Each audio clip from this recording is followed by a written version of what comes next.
Bonsoir. Bonsoir. Dans cette vidéo, du coup, on va corriger la fin du TD8 d'intégration et probabilité.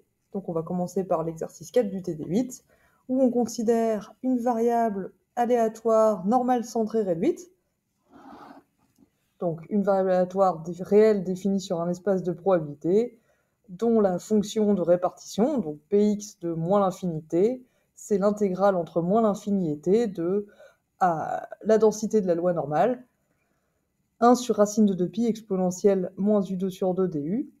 Et comme vous savez, par le théorème des classes monotones, la fonction de répartition, ça suffit pour connaître la loi de x, ça suffit pour connaître px de b pour tout b borélien. Alors, on considère une fonction phi, c'est t plus valeur absolue de t. Et la première chose qu'on doit montrer, c'est que phi est mesurable de R avec l'attribut des boréliens dans l'union.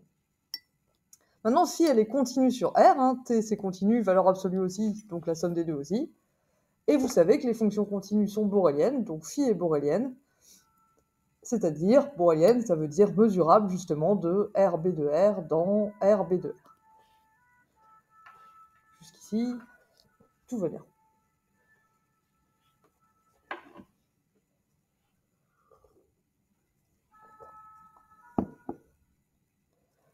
Maintenant, on veut considérer y égale phi de x, donc on compose la fonction phi avec la variable aléatoire x, donc y c'est phi rond x, et on veut montrer que c'est une variable aléatoire positive, donc il faut qu'elle soit mesurable et positive.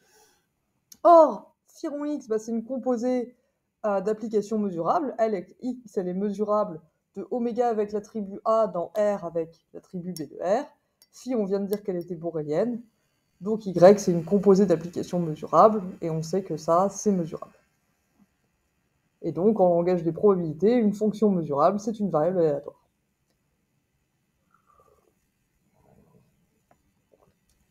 Alors maintenant, pour la positivité, il y a un truc à remarquer, en fait, c'est que phi de t elle-même, elle est positive pour tout R. Alors pourquoi? Parce que si je prends un réel t, qu'est-ce que ça fait phi de t? Alors, il y a deux cas hein, pour la valeur absolue. Soit t est positif, dans ce cas la valeur absolue de t ça fait t, et phi de t ça fait 2t. Soit c'est négatif, dans ce cas la valeur absolue de t ça fait moins t, et phi de t ça fait 0.